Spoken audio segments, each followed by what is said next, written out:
Good morning, all students, class 9th CBSE board Kshitij Ras Khan. आज हम रस खान का अध्ययन करेंगे। ये अंतिम सवैया होगा। इससे पहले हम लोग और पढ़ चुके हैं। ब्रजभूमि ये जो है इस पद्य में यानी चौथे सवैया के अनुसार गोपियाँ स्वयं को श्री कृष्ण के प्रति अधिक प्रेम और उनकी अमिट मोहिनी छवि के कारण स्वयं को विवश पाती है और वे उनकी छवि को बोला पाने में असमर्थता व्यक्त कर रहे हैं। असमर्थ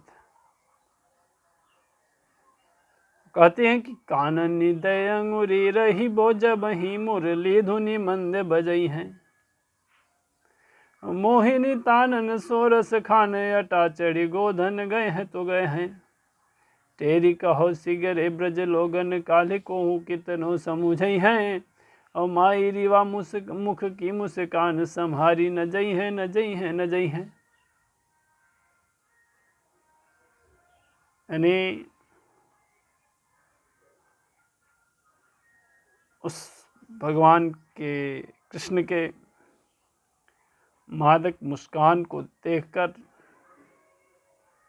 ब्रज की बालाएं गोपियां विवश हो जा रही हैं। उसी पर कवि कह रहा है कि कानन निदय अंगुरी रहिबो जब ही मुरली धुन बंद बजई है, और मोहिनी तानन सोरस खाने अटा चढ़ गोधन गए हैं तो गए। कानन माने कानों में, दय दे करके, अंगुरी माने उंगली, रहिबो माने रहते हो, जब ही माने तभी, धुनी माने स्वर धुन, मंद मंद माने धीमी धीमी, बजई है माने बजती है, मोहनी मन को मोह लेने वाली, तानन सो तान से धुन से, अटा अट्टालिका कोठा ऊंचा भवन, चढ़कर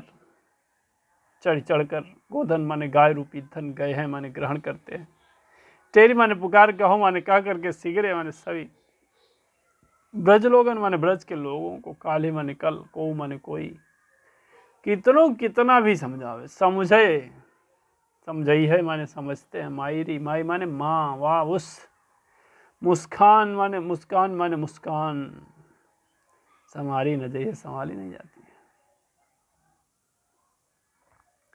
इस प्रकार से क्षितिज से संकलित सवैये पाठ से उद्धृत इस सवैये में रसखान जी गोपियों की व्यवस्था का वर्णन करते हुए कह रहे हैं कि कानन दय अंगुरी रही वो जब ही मुरली धुनि मंद बजई हैं, कि ब्रज के लोगों के ताने सुन सुनकर,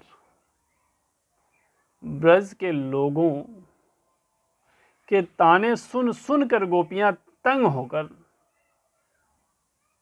अपनी व्यवस्था बताते हुए कहती है कि जब कृष्ण बांसुरी पर मीठी धुन बजाते हैं, कृष्ण जब बांसुरी पर मीठे धुन बजाते हैं तो वे अपने कानों में उंगली दे लेती है, अर्थात वह अपने कानों को उंगली से बंद कर देती है। इसलिए फिर भी उनकी बांसुरी की धीमी धीमी मीठी तान उनके कानों को सुनाई देती है, और वे बांसुरी की धुन से भाव विह्वल होकर अटारी पर अर्थात अट्टालिका पर, ऊंचे ऊंचे भवनों पर चढ़कर कृष्ण के रूप सौंदर्य को, भगवान श्री कृष्ण के रूप सौंदर्य को निहारने का कार्य करती है, अर्थात निहारती रहती है। और मोहिनी तानन सो रस खाने अटा चढ़ी गोधन गए हैं सो गए हैं, और ब्रज के सभी लोग पुकार पुकार कर गोपियों को समझाती है।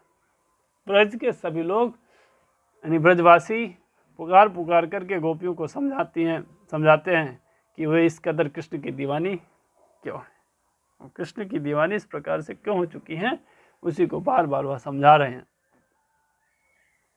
और कहते हैं कि वे इस कदर कृष्ण की दीवानी क्यों हैं, वे सभी गोपियों को बहुत समझाते हैं।